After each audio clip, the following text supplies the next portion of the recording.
ಕೊನೆಗೂ ಮುಡಾ ಅಕ್ರಮದ ತನಿಖೆಗೆ ಆಯೋಗವನ್ನ ರಚನೆ ಮಾಡಿದೆ ರಾಜ್ಯ ಸರ್ಕಾರ. ನಿವೃತ್ತ ನ್ಯಾಯಮೂರ್ತಿ ಏಕಸದಸ್ಯ ಆಯೋಗವನ್ನ ರಚನೆ ಮಾಡಿದೆ ರಾಜ್ಯ ಸರ್ಕಾರ. ನ್ಯೂಸ್ ಫಸ್ಟ್ ನಿರಂತರ ವರದಿಯ ಬಿಗ್ ಇಂಪ್ಯಾಕ್ಟ್ ಇದು.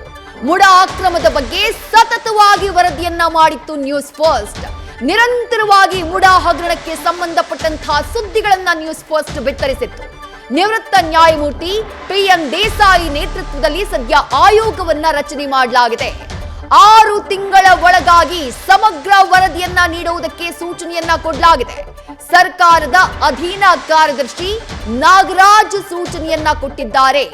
ಸಿಎಂ ಸಿದ್ದರಾಮಯ್ಯ ಅವರಿಗೆ ಸಂಕಷ್ಟ ತಂದಿರುವಂತಹ ಹಗರಣ ಇದು, ಮುಡಾ ಹಗರಣ. ಅವರ ಪತ್ನಿಯ ಸೈಟ್ ವಿಚಾರವೂ ಕೂಡ ದೊಡ್ಡ ಮಟ್ಟದಲ್ಲಿ ಸದ್ದು ಮಾಡಿತ್ತು. ಒಂದ್ ಕಡೆ ನಾಳೆಯಿಂದ ವಿಧಾನಮಂಡಲದ ಮುಂಗಾರು ಅಧಿವೇಶನ ಆರಂಭ ಆಗ್ತಾ ಇದೆ. ಆದ್ರೆ ಅಧಿವೇಶನ ಆರಂಭಕ್ಕೂ ಮುನ್ನವೇ ನಿವೃತ್ತ ನ್ಯಾಯಮೂರ್ತಿಯ ನೇತೃತ್ವದಲ್ಲಿ ಆಯೋಗವನ್ನ ರಚನೆ ಮಾಡಲಾಗಿದೆ. ಮುಡಾ ಅಕ್ರಮದ ತನಿಖೆಗೆ ಸಂಬಂಧಪಟ್ಟ ಹಾಗೆ ಮುಡಾ ಅಕ್ರಮವನ್ನ ಪ್ರಸ್ತಾಪಿಸೋಕೆ ಒಂದ್ ಕಡೆ ನಾಳೆಯಿಂದ ನಡೆಯುವಂತಹ ಅಧಿವೇಶನದಲ್ಲಿ ವಿಪಕ್ಷಗಳು ಸಿದ್ಧತೆಯನ್ನ ಮಾಡಿಕೊಂಡಿವೆ. ಮುಡಾ ಅಕ್ರಮದಲ್ಲಿ ಸಿಎಂ ರಾಜೀನಾಮೆಗೆ ಬಿಗಿಪಟ್ಟನ್ನ ಹಿಡಿದಿದೆ ಬಿಜೆಪಿ. ಅಧಿವೇಶನದಲ್ಲಿ ಮುಡಾ ಮುಜುಗರದಿಂದ ತಪ್ಪಿಸಿಕೊಳ್ಳೋಕೆ ಈ ಪ್ಲಾನ್ ಅನ್ನ ಮಾಡ್ತಾ ಹಾಗಾದ್ರೆ ರಾಜ್ಯ ಸರ್ಕಾರ. ನಿವೃತ್ತ ನ್ಯಾಯಮೂರ್ತಿ PN ದೇಸಾಯಿ ಅವರ ನೇತೃತ್ವದಲ್ಲಿ ತನಿಖಾ ಆಯೋಗವನ್ನ ಸರ್ಕಾರ ರಚನೆ ಮಾಡಿದೆ. ಮತ್ತಷ್ಟು ಡೀಟೇಲ್ಸ್ ನಮ್ಮ ಪ್ರತಿನಿಧಿ ರವಿ ಪಾಂಡೋಪುರ ನೀಡ್ತಾ ಹೋಗ್ತಾರೆ. ರವಿ, ಒಂದು ಕಡೆ ನಾಳೆಯಿಂದ ಅಧಿವೇಶನ ಆರಂಭ ಆಗ್ತಾ ಇದೆ. ಆ ಅಧಿವೇಶನದಲ್ಲಿ ಸರ್ಕಾರವನ್ನ ಮುಡಾ ವಿಚಾರದಲ್ಲೇ ಕಟ್ಟಿ ಹಾಕೋಕೆ, ಅದರಲ್ಲೂ ಸಿದ್ದರಾಮಯ್ಯ ಅವರನ್ನ ವಿಪಕ್ಷಗಳು ಸಿದ್ಧತೆಯನ್ನ ಮಾಡ್ಕೊಂಡಿದ್ವು. ಅಷ್ಟರಲ್ಲಿ ಇಂಥದ್ದೊಂದು ಆದೇಶ. ಬಟ್ ಇಲ್ಲಿ ನಾವು ಮೆನ್ಷನ್ ಮಾಡಲೇಬೇಕಾಗಿರುವಂತಹ ವಿಚಾರ ಅಂದ್ರೆ ಮುಡಾ ಅಕ್ರಮವನ್ನ ಬಯಲಿಗೆಳೆದಿದ್ದು ನ್ಯೂಸ್ ಫಸ್ಟ್. ಮುಡಾ ಅಕ್ರಮಕ್ಕೆ ಸಂಬಂಧಪಟ್ಟ ಹಾಗೆ ನಿರಂತರವಾಗಿ ವರದಿಯನ್ನ ಮಾಡಿದ್ದು ನ್ಯೂಸ್ ಫಸ್ಟ್. ಇವತ್ತು ನ್ಯೂಸ್ ಫಸ್ಟ್ ನ ವರದಿಯ ಬಿಗ್ ಇಂಪ್ಯಾಕ್ಟ್ ಆಗಿದೆ. ರವಿ, ವಿದೇಶಿ ನ್ಯೂಸ್ ಫಸ್ಟ್ ನ ಬಿಗ್ ಇಂಪ್ಯಾಕ್ಟ್ ಗೆ ಪೂರಕವಾಗಿ ನಿತ್ಯ ನಿರಂತರವಾಗಿ ಮೂಡ ಹಗರಣಕ್ಕೆ ಸಂಬಂಧಪಟ್ಟಂತೆ ಪ್ರತಿನಿತ್ಯವೂ ಕೂಡ ವರದಿಗಳನ್ನ ಬಿತ್ತರ ಮಾಡ್ಕೊಂಡು ಬಂದಿತ್ತು. ಇದಕ್ಕೆ ಸಂಬಂಧಪಟ್ಟಂತೆ ಈಗಾಗಲೇ IAS ಅಧಿಕಾರಿಗಳ ನೇತೃತ್ವದ ತಂಡವನ್ನ ನಿಯೋಜನೆ ಮಾಡಿ ತನಿಖೆಗೆ ಆದೇಶಿಸಿ 1 ತಿಂಗಳ ಒಳಗೆ ವರದಿಯನ್ನ ನೀಡಬೇಕು ಅಂತ ಹೇಳಿ ರಾಜ್ಯ ಸರ್ಕಾರವೇ ಆದೇಶ ಹೊರಡಿಸಿತ್ತು. ಆದ್ರೆ ಇದರ ಬೆನ್ನಲ್ಲೇ ನಾಳೆ ಅಧಿವೇಶನ ನಡೆಯಲಿದೆ. ಅಧಿವೇಶನದಲ್ಲಿ ಮುಖ್ಯಮಂತ್ರಿ ಸಿದ್ದರಾಮಯ್ಯ ಆದಿಯಾಗಿ ರಾಜ್ಯ ಸರ್ಕಾರಕ್ಕೆ ಇಕ್ಕಟ್ಟಿಗೆ ಸಿಲುಕಿಸ್ಲಿಕ್ಕಾಗಿ ವಿಪಕ್ಷಗಳು ತಯಾರಿಯನ್ನು ನಡೆಸಿಕೊಂಡಿದ್ವು. ಇದರ ಬೆನ್ನಲ್ಲೇ ಈಗಷ್ಟೇ ಆದೇಶವನ್ನು ಹೊರಡಿಸಿದ್ದಾರೆ. ನ್ಯೂಸ್ ಫಸ್ಟ್ ವರದಿ ಮಾಡಿದಂತಹ ಮೂಡ ಹಗರಣಕ್ಕೆ ಸಂಬಂಧಪಟ್ಟಂತೆಯೇ ಪರ್ಟಿಕ್ಯುಲರ್ ಆಗಿ ಆದೇಶವನ್ನು ಕೂಡ ಹೊರಡಿಸಿದ್ದಾರೆ.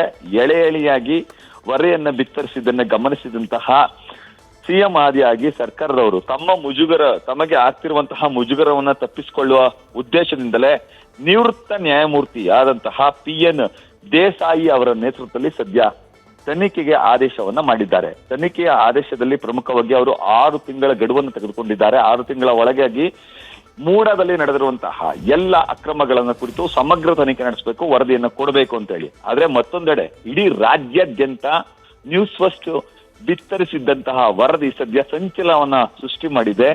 ಪ್ರತಿಯೊಬ್ಬರ ಬಾಯಲ್ಲೂ ಕೂಡ ಆ ಹಗರಣದ ಕುರಿತು ಮಾತುಗಳು ಕೇಳಿ ಬರ್ತಿದೆ. ಈಗಾಗಲೇ ಅದಕ್ಕೆ ಸಂಬಂಧಪಟ್ಟಂತೆ ಮೈಸೂರಿನಲ್ಲಿ ಹಾಗೂ ಬೆಂಗಳೂರಿನಲ್ಲಿ ಬೃಹದಾಕಾರದಂತಹ ಹೋರಾಟಗಳು ನಡೆದಿದ್ವು, ಪ್ರತಿಭಟನೆಗಳು ನಡೆದಿದ್ವು.